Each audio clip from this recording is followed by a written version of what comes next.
नमस्कार दोस्तों, vision with आलोक में आप सभी का बहुत बहुत स्वागत है। और दोस्तों, बहुप्रतीक्षित क्लास की शुरुआत हो चुकी है। बहुत से अभ्यर्थी इतिहास विषय की कक्षा बहुत लंबे समय से इंतज़ार कर रहे थे और वो आज हम शुरू करने जा रहे हैं। वास्तव में ये क्लास उनके लिए बहुत कारगर हैं जो जीएस पढ़ना चाहते हैं, चाहे कोई भी परीक्षा हो। साथ ही इतिहास विषय में जो TGT, PGT, UGC lecturer higher देना चाहते हो, उनके लिए भी बहुत उपयोगी है। और पुलिस, दरोगा, लेखपाल, रेलवे, एनटीपीसी, आज सभी परीक्षाओं में जहां जीएस पूछा जाता है वहां पर ये इतिहास बहुत ही योगदान करेगा। तो दोस्तों, आज जो हम क्लास शुरू करने जा रहे हैं वह इतिहास, आधुनिक इतिहास की पहली कक्षा होगी, जिसमें हम लोग पढ़ेंगे यूरोपीय कंपनियों का भारत में आगमन। वास्तव में यूरोपीय कंपनियों के आगमन का जो क्रम था वह मुगलों के समय से ही प्रारंभ हो गया था। और यूरोपीय कंपनियों में जो कंपनियों का आने का क्रम है वह इस तरह से है।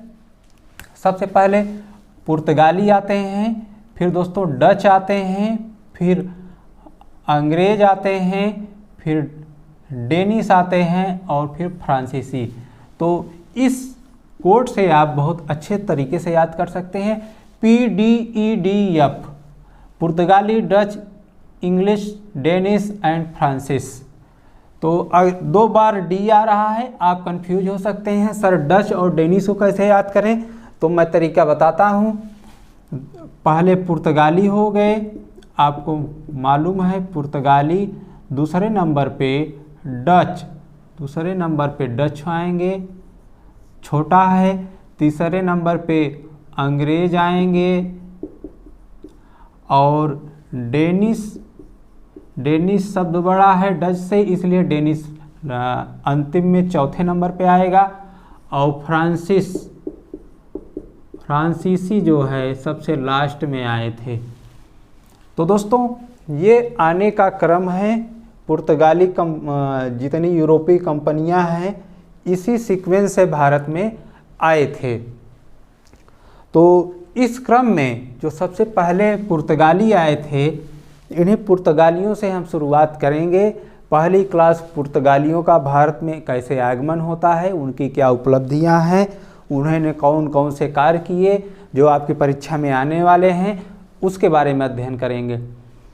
दोस्तों, वास्तव में भारत में यूरोपीय लोगों का आगमन होता था वह दो मार्गों से होता था, स्थल मार्ग से और जल मार्ग से। जो स्थल मार्ग था वह पश्चिम एशिया, मध्य एशिया से होते हुए ईरान, पाकिस्तान होते हुए भारत आता था। दोस्तों, तब पाकिस्तान का बंटवारा नहीं हुआ था, पूरा अभिन्न भारत का हिस्सा था। तो स्थल मार्ग से और जल मार्ग का जो रास्ता था वह भूमध्य सागर और लाल सागर के मध्य स्वेज नहर जो निकाली गई है, इसी स्वेज नहर के माध्यम से जल मार्ग से आवागमन होता था, व्यापार वाणिज्य होता था। तो दोस्तों, जो स्थल मार्ग था वो जल मार्ग की तुलना में ज़्यादा खर्चीला था, जोखिम भरा था। क्योंकि स्थल मार्ग पे चोर, लुटेरे, गुंडे, बदमाश का आतंक होता था, इसलिए स्थल मार्ग से व्यापार करना ज़्यादा सुविधाजनक नहीं था और नेशनल हाईवे भी नहीं बने थे। इस वजह से स्थल मार्ग बहुत खर्चीला था। और जल मार्ग में जलयान के माध्यम से सुरक्षित यात्रा किया जा सकता था।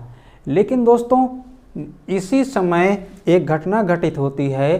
कुस्तुनतुनिया पे तुर्की का अधिकार हो जाता है, जिससे ये वाला जो मार्ग था अवरुद्ध हो जाता है। तुर्की का इस मार्ग पर कब्जा हो जाता है।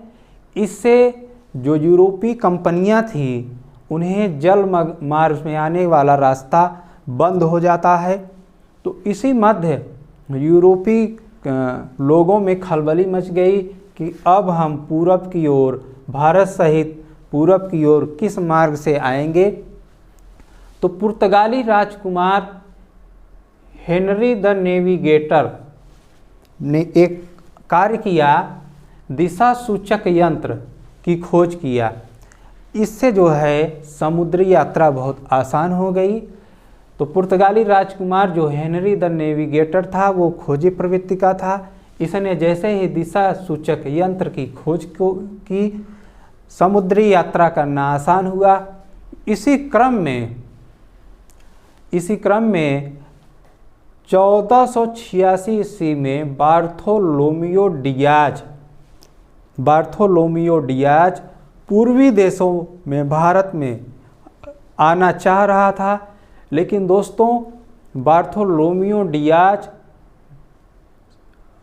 अपनी यात्रा के क्रम में अफ्रीका का जो सबसे दक्षिणी बिंदु है केप ऑफ गुड होप की खोज की और वह वापस लौट गया। केप ऑफ गुड होप की जैसे ही खोज होती है तो यूरोपीय लोगों में आशा जग जाती है कि अब हम भारत सहित पूर्वी देशों के लिए एक नए मार्ग की खोज के लिए आगे बढ़ रहे हैं। इसके बाद दोस्तों 1492 में एक साहसी यात्री कोलंबस भारत की यात्रा के लिए निकलता है, लेकिन यह भारत न आकर अमेरिका चला जाता है नई दुनिया में। तो कोलंबस 1492 में जो भारत के लिए निकला था वह इंडिया न आकर ईस्ट इंडीज पहुंच जाता है और वह अमेरिका की खोज करता है, नई दुनिया की खोज। तो दोस्तों कोलंबस भी भारत खोजने में असफल रहता है। इसके बाद कोलंबस के बाद एक और साहसी पुर्तगाली यात्री वास्को डी गामा, जो पहला पुर्तगाली यात्री था, अपने 90 दिन के कठिन समुद्री यात्रा के पश्चात भारत पहुंचने में सफल होता है और भारत पहुंचने के लिए अब्दुल मजीद नाम के एक गुजराती मार्गदर्शक की सहायता से वह कालीकट पहुंचता है। कब पहुंचता है? 12 अप्रैल 1498 को वास्को डी गामा कालीकट पहुंचता है, केरल के कालीकट में। जैसे ही कालीकट में उतरता है वैसे ही दोस्तों अरबों का ज़बरदस्त विरोध होता है, लेकिन वहाँ का जो शासक था, राजा था जमोरिन, वह स्वागत करता है। किसका स्वागत करता है? वास्को डी गामा का। और इस तरह से पुर्तगाली भारत पहुंचने में सफल होते हैं। दूसरा पुर्तगाली बेड़े का नायक बनके पेट्रो कल्वेरेज कैब्रेल भारत पहुंचता है। सवाल पूछा जाता है पुर्तगालियों में भारत आने वाला पहला यात्री कौन था? तो पहला यात्री वास्को डी गामा था, जो 90 दिन की यात्रा करके भारत पहुंचा था। किसके मार्गदर्शन में, किसके दिखाए गए मार्ग में पहुंचता है? अब्दुल्ला मजीद, जो गुजराती मार्गदर्शक है, इसी के दिखाए मार्ग के अनुसार यह कालीकट पर उतरता है 22 अप्रैल 1498। दूसरा पुर्तगाली बेड़े का नेतृत्व करने वाला कौन व्यक्ति था? Pedro Alvarez Cabral. और दोस्तों दोबारा 1502 ईस्वी में वास्को डी गामा फिर भारत आता है और यहाँ पर फिर ढेर सारे मसाले, काली मिर्च और कुछ औषधियाँ लेकर यूरोप के बाज़ार में जाता है। और जैसे ही भारत से यह जो भी सामान ले जाता है, मसाले, काली मिर्च, वो यूरोप के बाज़ार में 60 गुना ज़्यादा दाम पर बेचता है। वास्तव में जो यहाँ के मसाले थे वो यूरोप में ठंडी के दिनों में मांस के संरक्षण में बहुत काम आते थे, इसीलिए भारत के मसालों की ज़बरदस्त डिमांड यूरोप में थी। दोस्तों 1503 ईस्वी में पुर्तगालियों ने कोचीन को अपनी पहली बस्ती बनाई। कोचीन में पहली बस्ती पुर्तगालियों ने कब बनाई? 1503 में। इसके बाद दोस्तों जहाँ पे हमने पी शब्द लिखा है इसका मतलब पुर्तगाली है। इसके बाद भारत में पहला पुर्तगाली वायसराय, भारत में पहला पुर्तगाली वायसराय बनकर आया कौन? Francisco de Almeida. और यह भारत में 1505 से 1509 ईस्वी तक निवास किया था। सवाल पूछा जाता है भारत में पहला पुर्तगाली नाविक कौन आया था?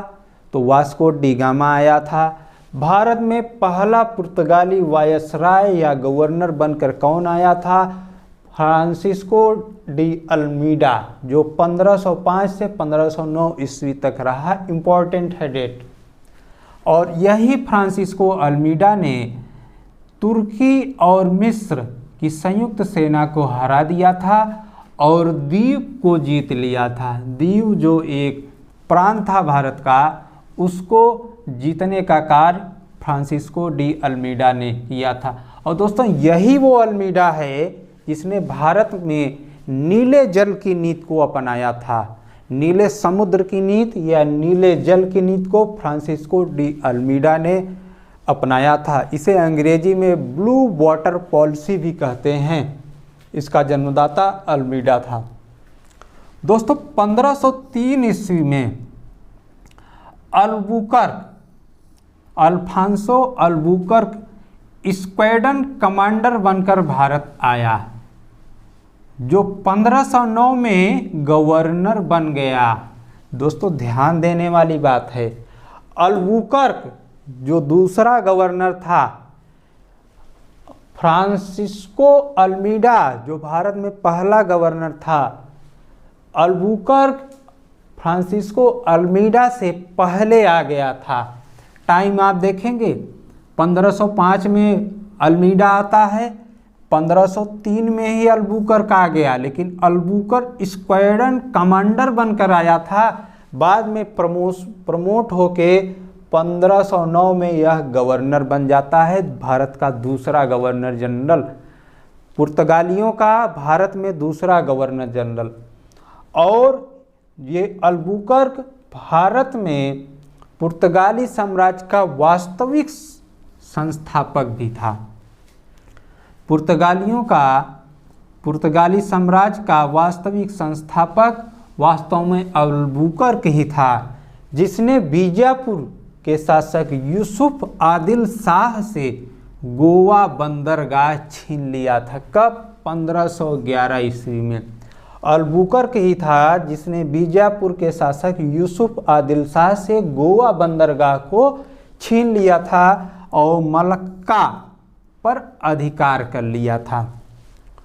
दोस्तों अल्बुकर्क ही वह गवर्नर था जिसने भारत में पुर्तगालियों की जनसंख्या बढ़ाई और इसके लिए एक नीति अपनाई थी कि भारत में स्थानीय महिलाओं से शादी करो। यूरोपीय लोगों को प्रोत्साहित किया कि तुम लोग भारत में निम्न जात की जो महिलाएं हैं, स्थानीय महिलाएं से, उनसे विवाह करो और ढेर सारे बच्चे पैदा करो, जिससे भारत में यूरोपीय नागरिकों की संख्या बढ़ जाए। तो अल्बुकर्क यूरोपीय जनसंख्या बढ़ाने की नीति का समर्थन किया और उसने ईसाई धर्म का प्रसार किया और इसने सेना में भारतीयों की भर्ती भी किया।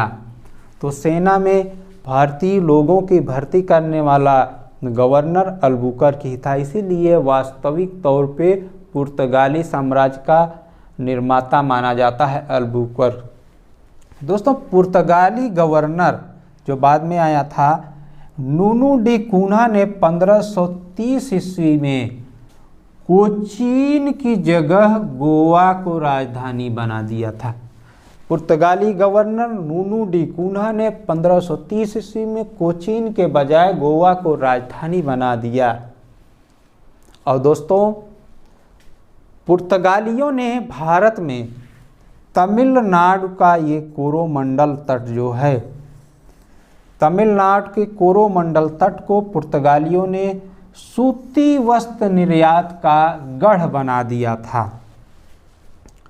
तो सवाल पूछा जाता है कोरोमंडल तट कहाँ है? तमिलनाडु में है। और मालाबार तट कहाँ है? मालाबार तट केरल में है। अगर पूछ लेता है उत्तरी सरकार तट कहाँ है, तो दोस्तों उड़ीसा में है। तो ये सामान्य ज्ञान की चीज़ें हैं, आपको याद रखना चाहिए। तो कोरोमंडल का जो तट था तमिलनाडु में, उसको सूती वस्त्र बनाने का श्रेय पुर्तगालियों को जाता है। और पुर्तगालियों की क्या उपलब्धि थी? पुर्तगालियों ने भारत में पहला प्रिंटिंग प्रेस स्थापित किया था गोवा में। कब? 1556 ईस्वी में। और जो पुर्तगालियों की दोस्तों मुद्रा थी उसे कुजैडो नाम से जाना जाता है।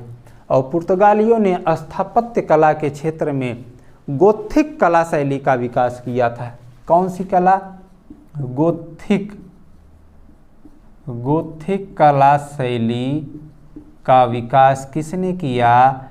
इन्हीं पुर्तगालियों ने किया था। और दोस्तों पुर्तगाली अपने आप को समुद्र का स्वामी मानते थे, समुद्र का स्वामी मानते थे। और समुद्र का दर्शन करने के लिए, समुद्र में पर्यटन करने के लिए, दर्शन तो नहीं, समुद्र में पर्यटन करने के लिए, समुद्र में विचरण करने के लिए वो एक पारपत्र जारी करते थे, दस्तक जारी करते थे।